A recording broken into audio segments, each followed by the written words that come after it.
China's internet explodes over actor Yumenglong's death, accident or assassination. Beijing woke up to a storm, not of wind or rain, but of whispers, speculation, and outrage.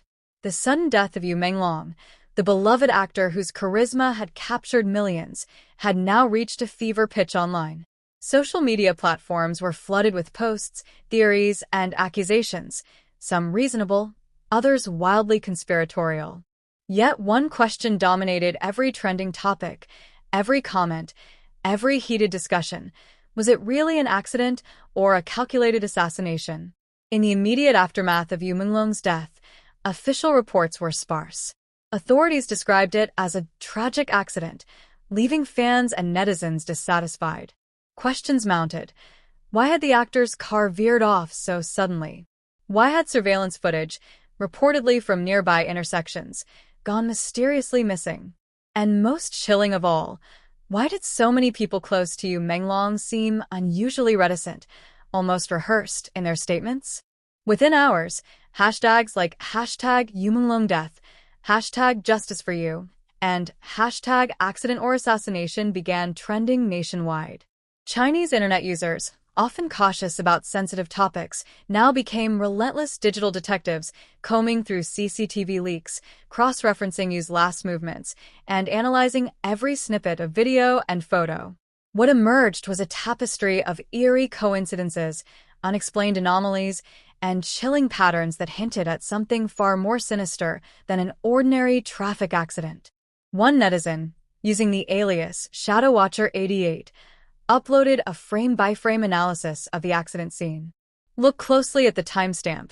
The post read, "The traffic light pattern doesn't match any known sequence. Someone tampered with it."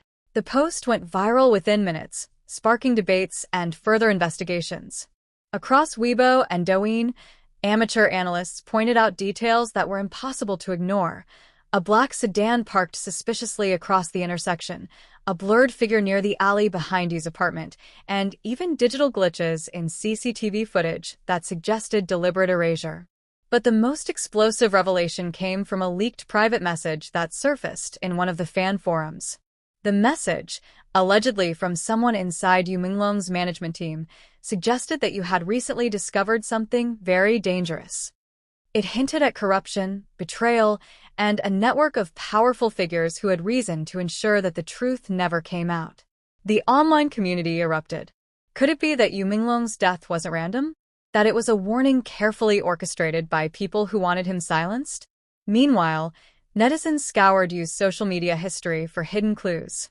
They found encrypted posts, odd comments, and deleted messages, some of which seemed innocuous at first glance but, when pieced together, painted a picture of fear and urgency. One particular post, deleted hours before his death, simply read, "They are closer than I thought. I can't trust anyone." It was haunting. Millions speculated. Who were they? And did Menglong know he was in imminent danger?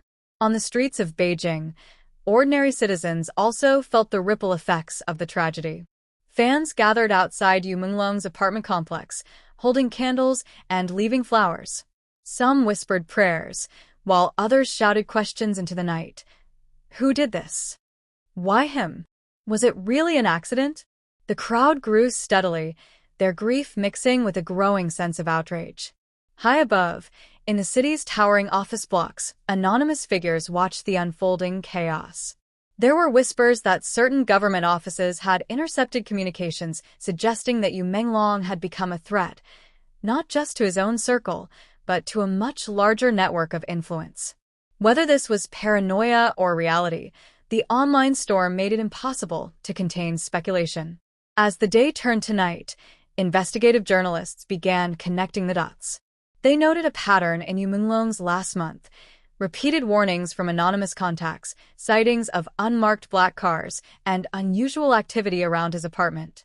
One report revealed that his manager, Du Chong, had been found in the apartment at 3 a.m., clutching encrypted files that Yu had hidden. According to insiders, Du Chong had been warned, "Leave it alone, or you'll be next." Across the country, media outlets were cautious. Official reports maintained the narrative of a tragic accident, But the online frenzy had grown beyond control. Bloggers, fans, and amateur sleuths had created a parallel investigation, one that combined leaked footage, eyewitness accounts, and encrypted messages. The result was a sprawling, chaotic, yet compelling story. Menglong may have been on the verge of exposing secrets that someone very powerful did not want revealed. A particularly chilling discovery emerged from one of the leaked videos.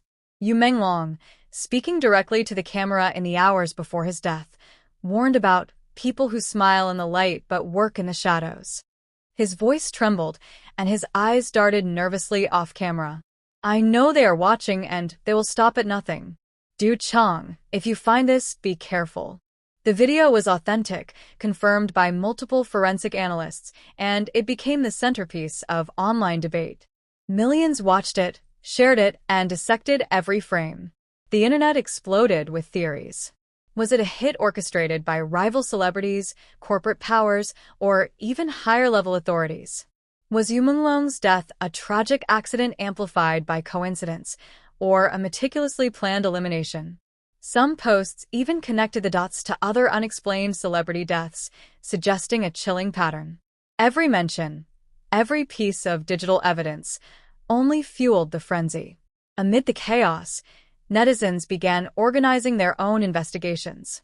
Using geotagged photos, leaked texts, and social media breadcrumbs, they attempted to reconstruct Yumenglong's last day in excruciating detail. One timeline, compiled from hundreds of posts, suggested that the actor had been tailed from his rehearsal studio to dinner, then to a private meeting where he received files that could destroy lives. The final moments before his death became the focus of intense scrutiny. Who met him? Who followed him? And who, ultimately, ensured that he would never see the next day? In an unexpected twist, some citizens began reporting unexplained surveillance. "I saw black cars parked in alleys near my apartment," one wrote. "They disappear when you look directly, but appear again when you turn away." Others claimed their phones and devices had been mysteriously accessed, as if someone wanted to silence anyone probing too deeply into Menglong's story. The sensation of fear spread beyond fans. It was now a collective paranoia, a digital unease permeating the city. The morning after the internet exploded over Yumenglong's death, Beijing seemed eerily quiet. The usual hum of traffic and chatter was replaced by whispers, rumors traveling faster than any news outlet could report. Every cafe, every subway car, every office whispered the same question: was it really an accident? Du Chong, Yumenglong's manager, had gone missing from public view. Few knew he was still in possession of the encrypted USB files that you had secretly compiled, files that could reveal a network of power, manipulation, and betrayal stretching far beyond the entertainment industry. Rumors began circulating that Du Chong had been spotted near his apartment at 3 a.m., pacing nervously, clutching a laptop and a duffel bag. But no one could confirm whether he was there to protect the evidence or to hide it. Online, netizens combed through every leaked piece of footage. A blurry frame from a nearby CCTV camera showed a black sedan parked suspiciously outside Yu's apartment, its license plate partially obscured.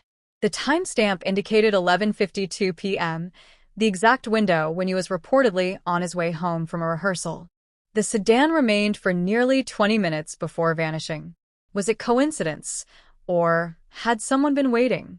Millions debated the image, dissecting the shadows, the reflections, even the angle of the streetlight. Meanwhile, Du Chong replayed the files over and over in the quiet of a safe house. In one video, Yumenglong's eyes darted nervously as he whispered into the camera, "They're inside my circle, closer than anyone suspects. I can't trust anyone." The footage sent chills down Du Chong's spine. Yu had been aware that danger was imminent, yet he still went out that night. Why? Was he lured? Or did he plan to expose something before it was too late? A sudden ping on Du Chong's laptop made him jump. A new email had appeared, encrypted and anonymous. The subject line was simple: "Stop digging, or you'll be next." His pulse raced. Whoever had sent this knew he had accessed the files. The chilling implication was clear. Yumenglong's death was not just a tragic accident, it was a warning. As the day wore on, more footage leaked online. Amateur sleuths posted a timeline of Yumenglong's final movements. At 9:30 p.m., he was seen leaving his rehearsal studio. At 10:15, he visited a private meeting room downtown. At 11:40, he entered a nearby alley, then vanished. And in the shadows, an unmarked black vehicle appeared in every frame, moving with impossible precision, almost as if it had been programmed. Netizens began connecting dots between the leaked texts, CCTV frames, and Du Chong's movements. A theory emerged. Yumenglong had stumbled upon a secret so dangerous that powerful figures could not allow him to live. His warnings, his encrypted messages, even the USB files, all of it pointed to a network of surveillance, betrayal, and premeditated silencing. The internet erupted, calling for investigations, for justice, for answers. The most disturbing evidence came from Yumenglong's final digital messages. In a note recovered from a cloud backup, he wrote, "I can see the patterns. The cars, the people who watch, the friends who smile. They are waiting for the right moment." The handwriting was shaky, frantic, almost prophetic. Du Chong read it again and again, feeling the weight of responsibility pressing down. He had the files, the footage, the proof, but keeping them safe meant risking his own life. That night, Beijing streets seemed alive with tension. Shadows moved faster, headlights flickered oddly, and the city's neon glow cast elongated silhouettes that played tricks on the eye. Du Chong sensed eyes following him wherever he went. Every street corner, every alleyway, every passing vehicle could harbor a threat. He realized the chilling truth. Yumenglong's death had opened a door, and whoever orchestrated it was watching to ensure no one else stepped through. At 2:30 a.m., Du Chong received another message. This time it was a video clip, sent anonymously. The footage showed someone, his face obscured, placing an envelope inside Yumenglong's apartment the night he died. Inside the envelope was a small USB drive labeled Truth. Du Chong's stomach turned. This was the missing piece he hadn't understood until now. You had left a trail deliberately, a breadcrumb path that only someone who knew him intimately could follow. But why risk it? The video didn't explain. Instead, it ended with a single line flashing on screen. Some truths are meant to be buried, but not all. Du Chong knew he had to act. The files on the USB could expose those responsible, reveal the forces behind the curtain, and possibly, finally answer the question that had gripped the nation: accident or assassination. But getting the evidence into the right hands without being intercepted was nearly impossible. Whoever orchestrated Yumenglong's death had resources, reach, and patience. One wrong move, and Du Chong could become the next victim. Meanwhile, the internet continued to explode. Fans compiled maps, timelines, and theories, posting them in painstaking detail.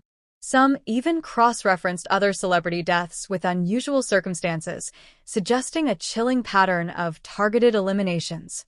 Every post, every hashtag, every viral video intensified the public frenzy. Online forums transformed into virtual investigation rooms, with millions dissecting every frame of CCTV footage, every social media post, and every rumored witness account. Du Chong felt the weight of history on his shoulders. Menglong had trusted him to carry this burden, and now he was alone, navigating a maze of danger that was invisible, relentless, and omnipresent. Every time he glanced at his phone, he expected a warning, a threat, a reminder that he was being watched. In the darkness of the safe house, he pieced together a terrifying conclusion. Yumenglong's death was no accident. The evidence was overwhelming: the timing, the surveillance, the threats, the encrypted messages. Someone or some group had orchestrated the event with surgical precision.